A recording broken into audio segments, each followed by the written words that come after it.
Estudo do livro Roteiro, livro de Emmanuel, psicografia de Chico Xavier. Lição número 3, o Santuário Sublime. Caminhando. Estudar o livro Roteiro nos convida a um maior entendimento da vida, dos motivos de estarmos encarnados e dos instrumentos que Deus coloca a serviço do nosso espírito para que alcemos voos mais altos. Somos moradores de um universo imenso, que o próprio Cristo afirmou ter muitas moradas. As estrelas abrigam planetas e estes abrigam habitantes espalhados pelo mundo, e em tal quantidade que mal conseguimos contá-los. Valores.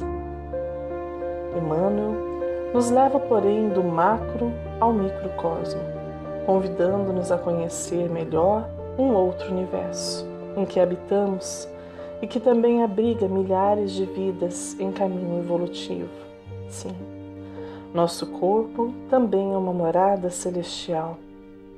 Nossos olhos se voltam para as grandezas do mundo, para as belezas que o homem já foi capaz de realizar.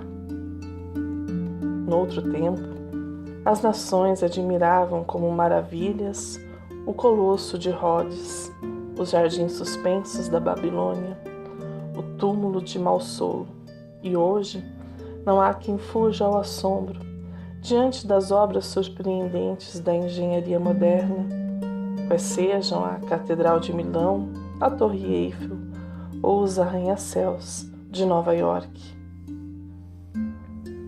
Não há dúvida que estes lugares encerram uma grandiosa beleza, falando-nos da riqueza de seus criadores, não apenas material, mas sobretudo espiritual.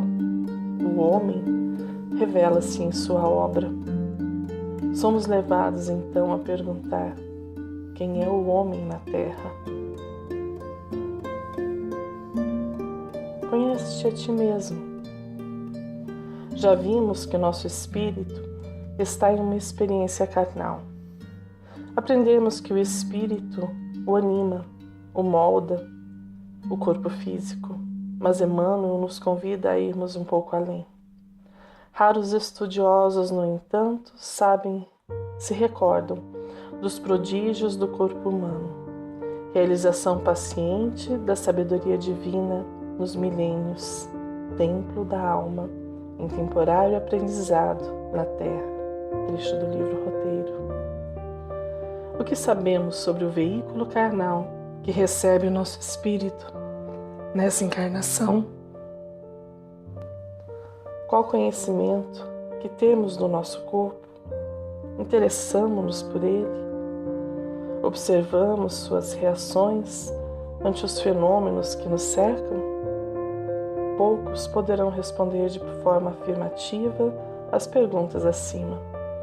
Em geral, nos atemos às aulas escolares e deixamos de lado o estudo desta fantástica máquina, templo da alma. Maravilha de Deus. Despertando então para novos horizontes, não iremos neste singelo estudo desvendar as maravilhas do nosso corpo, mas iremos aproveitar o momento para pincelar argumentos que nos levem a mudar o nosso viver, de modo a que nos interessemos mais por conhecer esse lugar fantástico em que habitamos. Recordando que se é nosso espírito que anima e molda o nosso corpo, certo é que não é ele que o cria. Nossa constituição física é criação divina. Foi Deus que pensou o homem e, através de um sopro criador, deu as diretrizes para a organização da matéria, revelando-nos assim, através de sua criação, muito de si mesmo. Sim, nosso corpo é tão fantástico que revela uma inteligência superior que a quis, pensou e criou. Nosso corpo. Eis então que iremos começar uma fantástica aventura rumo ao nosso desconhecido corpo. Quem nos conduz é Emmanuel, um pequeno texto que nos remete a profundos conhecimentos. Vejamos um trecho do livro Roteiro. Por mais se nos agigante a inteligência, até agora, não conseguimos explicar em toda a sua harmoniosa complexidade o milagre do cérebro, com o coeficiente de bilhões de células.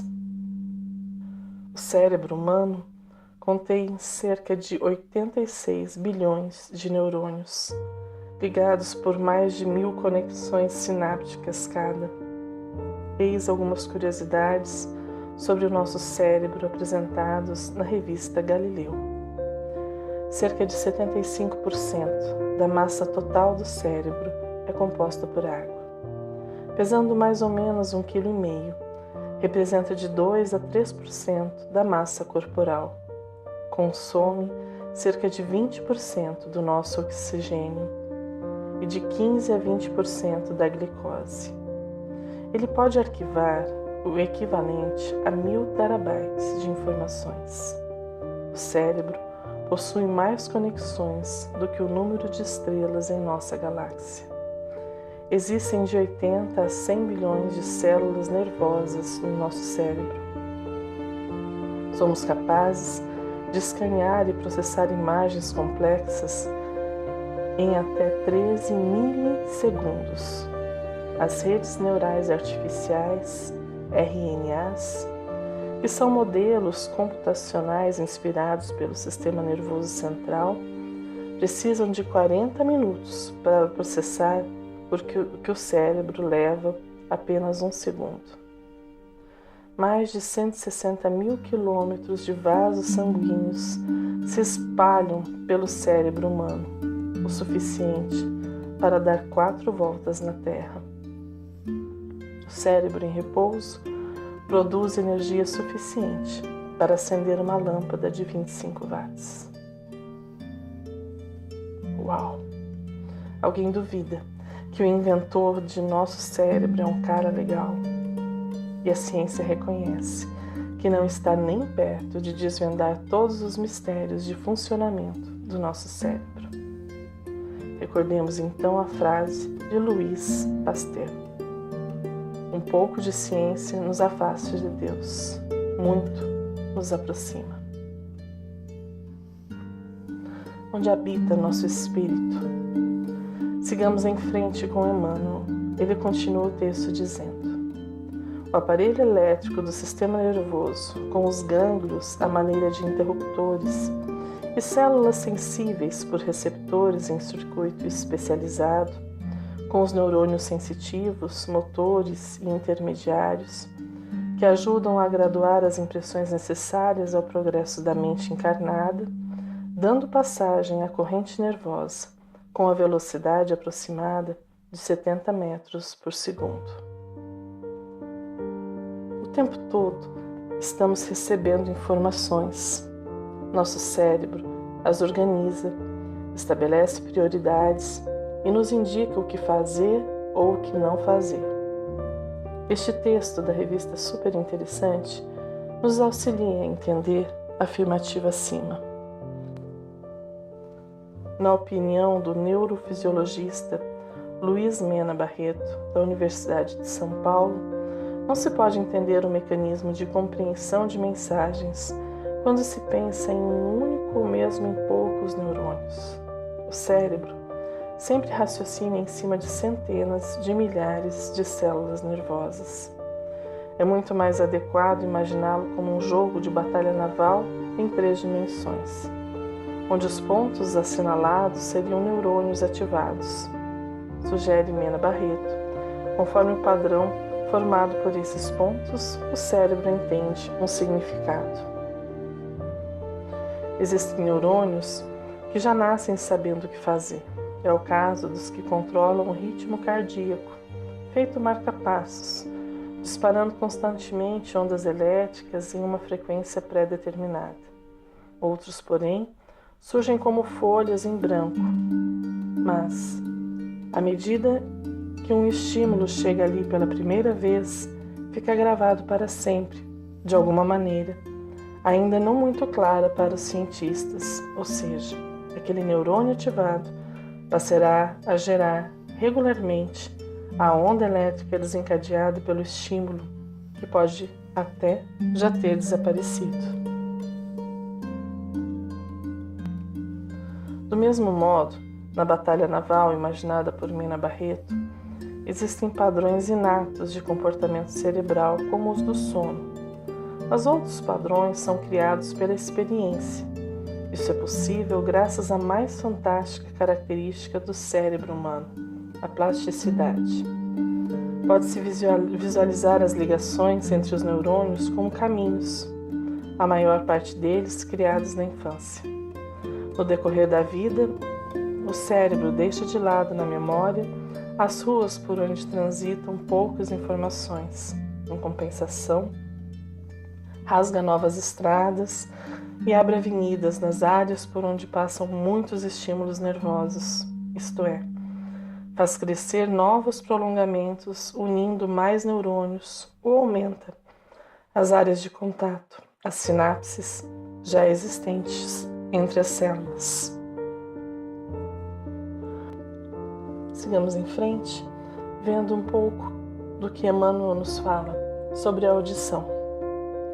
O parque da audição, com seus complicados recursos para o registro dos sons e para a fixação deles nos recessos da alma, que seleciona ruídos e palavras, definindo-os e catalogando-os na situação e no conceito que lhes são próprios. Sobre ouvir. O ouvido humano detecta sons de 20 a 20 mil Hz, isto é, desde um ruído mínimo, como um incômodo barulhinho que o pernilongo faz de madrugada, até o barulho de um avião a jato. O nível sonoro é a grandeza em decibéis, que permite saber se o som é forte ou fraco. Você sabia? Doenças ou cirurgias na orelha podem alterar o paladar. Uma das funções das orelhas é justamente passar sinais de sabor do cérebro, e isso se dá graças ao nervo conhecido como corda do tímpano. Esse nervo transpassa a região central da orelha, enquanto conecta a língua e o cérebro.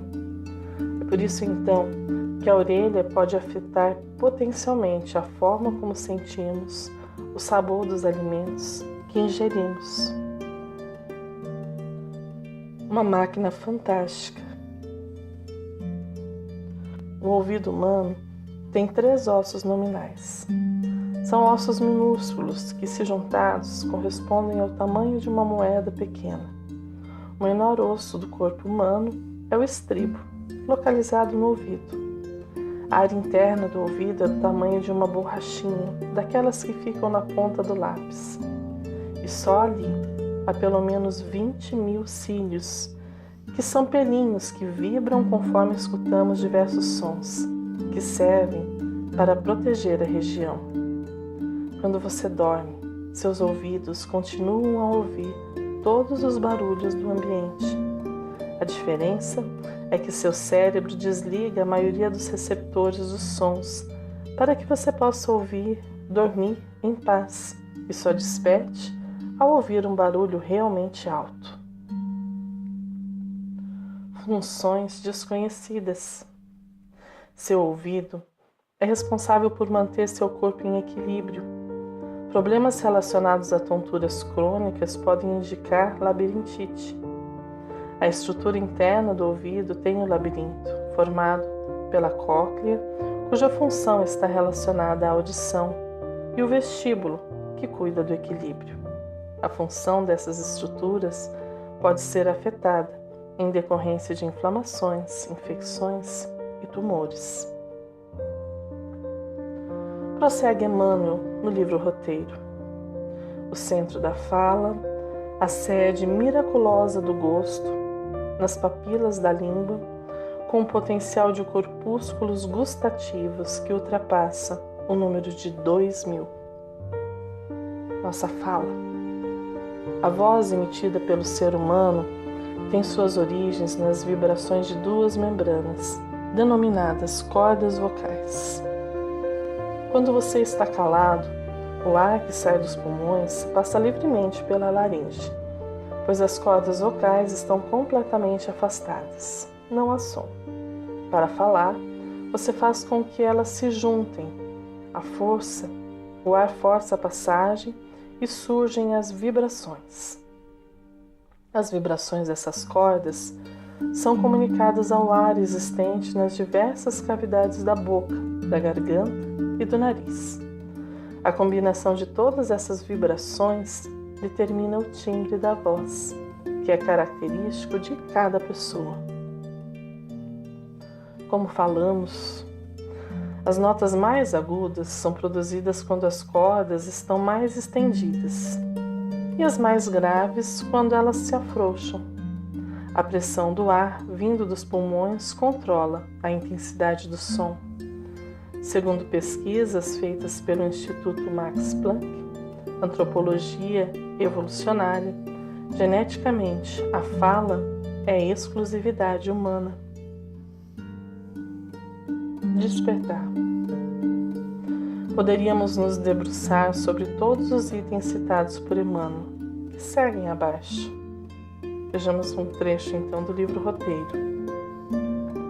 As admiráveis revelações do esqueleto ósseo, as fibras musculares, o aparelho digestivo, o tubo intestinal, o motor do coração, a fábrica de sucos do fígado, o vaso de fermentos do pâncreas, o caprichoso sistema sanguíneo, com os seus milhões de vidas microscópicas e com as suas artérias vigorosas, que suportam a pressão de várias atmosferas, o avançado laboratório dos pulmões, o precioso serviço de seleção dos rins, a epiderme com seus segredos dificilmente abordáveis, os órgãos veneráveis da atividade genésica e os fulcros elétricos e magnéticos das glândulas no sistema endócrino. Esta frase, porém, sintetiza o que devemos aprender e começar a desvendar. No corpo humano, temos na Terra o mais sublime dos santuários e uma das supermaravilhas da obra divina. Conhecer nosso corpo, como ele funciona, como extrair dele as suas melhores potencialidades, é um convite que este roteiro nos faz. Em geral, nos encheremos de entusiasmo diante de uma nova viagem para um lugar desconhecido e com enormes possibilidades de descobertas, pois nos dedicarmos a conhecer o nosso corpo, como ele funciona, como podemos beneficiá-lo com uma alimentação sadia, exercícios, meditação, etc., é também um convite a uma viagem espetacular, a supermaravilha da obra divina. Será que entendemos o que este conhecimento fará por nossa evolução? Recordemos da frase de Regina Cury: conhecer o próprio corpo é um alimento para a alma. Vejamos então o que Emmanuel nos diz em mais um trecho do livro Roteiro. Da cabeça aos pés, sentimos a glória do Supremo Idealizador, que pouco a pouco, no curso incessante dos milênios, organizou para o espírito em crescimento o domicílio da carne, em que a alma se manifesta. Maravilhosa cidade estruturada, com vidas microscópicas quase imensuráveis. Por meio dela a mente se desenvolve e purifica, ensaiando-se nas lutas naturais e nos serviços regulares do mundo, para altos encargos nos círculos superiores. Criado por Deus, nossa alma se manifesta em nosso corpo, e este corpo é estruturado por Deus. Conhecê-lo é também saber do nosso Criador, de suas leis, de sua bondade, mas sobretudo do seu amor. Por exemplo, há uma lei de solidariedade que nos interliga. Não caminhamos sozinhos no mundo e cada ação nossa tem uma repercussão, a começar pelo nosso próprio corpo, que aloja bilhões de formas microscópicas, 10 bilhões de bactérias. Alguns pesquisadores afirmam que no total existe um número superior a 10 bilhões de bactérias em nosso corpo, divididas em mais de 200 espécies diferentes. A grande maioria vive no interior do organismo, em que a temperatura é mais ou menos estável e o alimento é abundante. Elas preferem os lugares em que é mais fácil encontrar comida, dentes, garganta e aparelho digestivo. Mas poucas bactérias habitam em locais em que há líquido correndo, como os canais, porque passam as lágrimas ou a urina. Elas não resistem à força da correnteza e acabam sendo arrastadas. Embora o número de bactérias que habitam o corpo humano seja alto, todas elas, se reunidas, encheriam um recipiente pouco maior que uma garrafa pequena de refrigerante. Esse volume, comparado com o do nosso corpo, não significa muito. Você não precisa mais sentir aquele medo de ficar sozinho que às vezes aparece.